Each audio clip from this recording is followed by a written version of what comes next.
Bonjour, aujourd'hui on va parler d'un nouveau chapitre.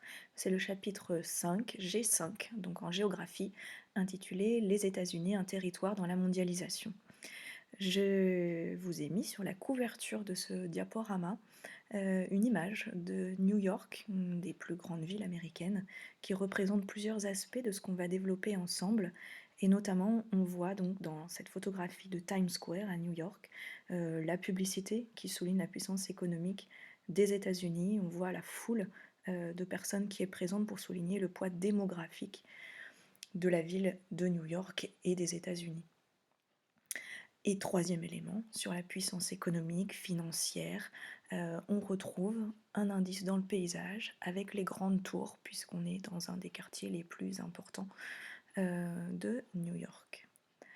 Alors on va commencer ensemble par parler de la problématique principale, à savoir quel rôle jouent les USA, les États-Unis, dans la mondialisation. On a parlé déjà de la mondialisation, maintenant on va essayer de cibler le poids des États-Unis à l'échelle mondiale, trouver leur place. Pourquoi on peut parler, ça va être notre première partie, d'une superpuissance. Donc grand 1, les États-Unis, une superpuissance mondiale.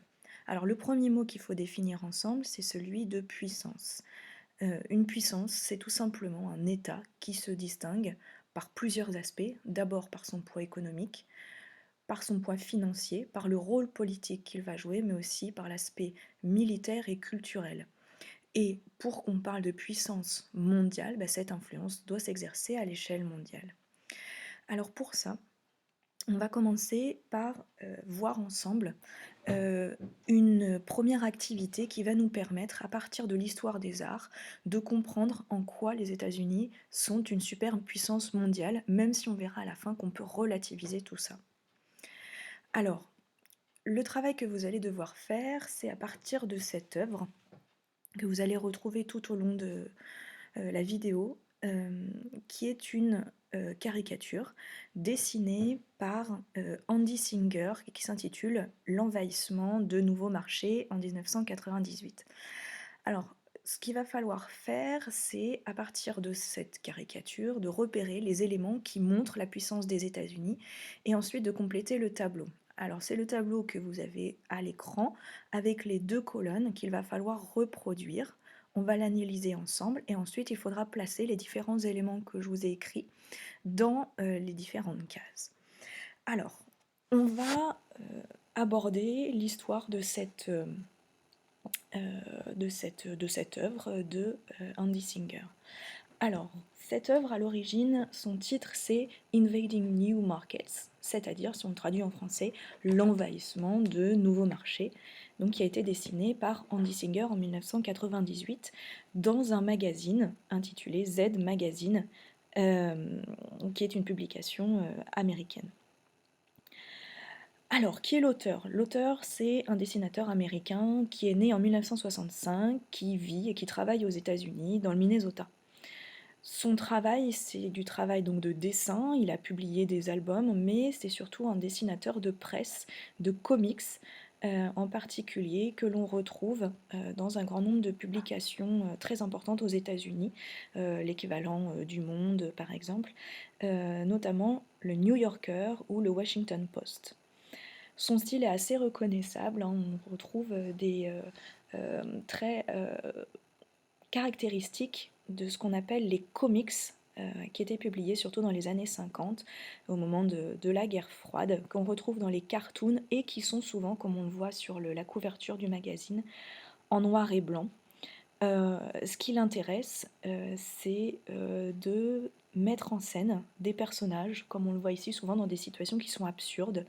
Et lui, l'auteur, rêve d'un monde où l'homme, avec un grand H, vivrait en harmonie avec son environnement et avec lui-même. Donc en fait, dans ce dessin, on va avoir une caricature des États-Unis, donc une exagération de la situation des États-Unis et donc de la puissance qu'on va pouvoir repérer ici. Alors qu'est-ce que c'est que cette œuvre? On va la décrire. elle est intitulée à l'origine D, comme la lettre D, D-Day. C'est une allusion en fait au jour J. D-Day, ça veut dire jour J, c'est-à-dire le jour du débarquement allié en Normandie qui avait eu lieu le 6 juin 1944 pendant la Seconde Guerre mondiale. Et ici, il nous donne sa propre vision en quelque sorte du débarquement américain dans le monde à travers ce qu'on va appeler les firmes transnationales, ce qu'on appelle les FTN, qui envahissent le monde, hein, comme si les États-Unis débarquaient leur marque à travers le monde entier. On y retrouve des grandes marques américaines, vous avez peut-être déjà repéré des logos assez évidents comme Coca-Cola, McDonald's. On repère aussi le Motorola, Windows aussi, pour représenter en quelque sorte l'américanisation du monde. On verra un peu plus tard ce que ça veut dire dans de très nombreux domaines, que ce soit des marques alimentaires, des marques autour de l'énergie, du pétrole, comme Shell, qui d'ailleurs est une marque qui n'est pas américaine, ou des marques de nouvelles technologies, de l'informatique. Cet artiste fait aussi référence, on le voit en arrière-plan ici avec cette scène qui est là, à une œuvre d'un photographe célèbre que je vous affiche. Il s'agit de la photographie de Joe Rosenthal qui s'appelle Raising the Flag on Iwo Jima, qui était une photographie prise elle aussi pendant la Seconde Guerre mondiale, qui représente des militaires américains, des Marines, qui hissent le drapeau américain sur un mont japonais, le mont Suribachi, alors que se déroulait une des batailles les plus importantes contre les Japonais sur l'île d'Iwo Jima, donc pendant la Seconde Guerre mondiale. Et donc il fait référence à cette œuvre sur sa caricature. Alors cette œuvre, c'est un débarquement militaire qui montre donc la puissance des États-Unis, qui témoigne de leur puissance, qui témoigne de leur domination commerciale avec les marques, et qui témoigne aussi de l'expansion, c'est-à-dire du développement de leur culture, mais pas simplement une petite culture, une culture de masse dans le monde. Ce que les Américains vont appeler, on va l'expliquer après, le soft power.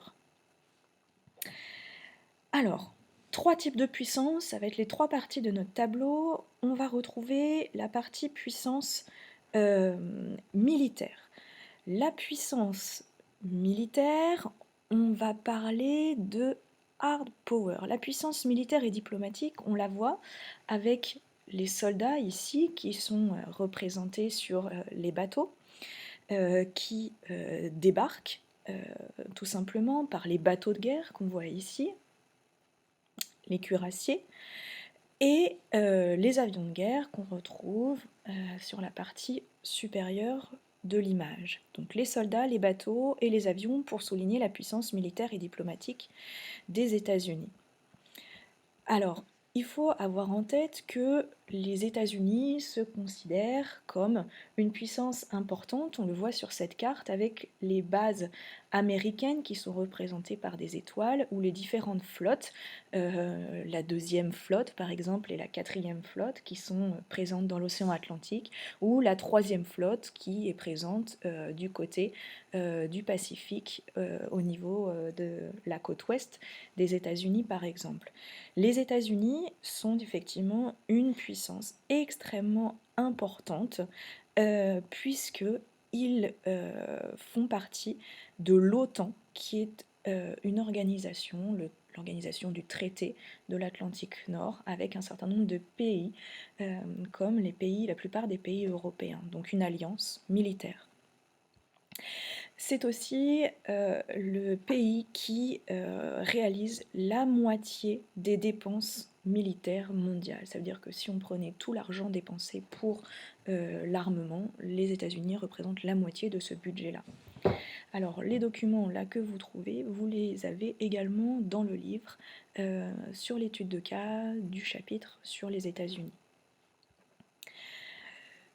Deuxième élément, si on zoome un petit peu plus, on voit que Les Américains, donc je disais tout à l'heure, se considèrent comme les gendarmes du monde et peuvent s'appuyer sur des alliés, notamment les pays que l'on voit en vert, à savoir l'Australie, l'Amérique du Sud et une partie du Moyen-Orient.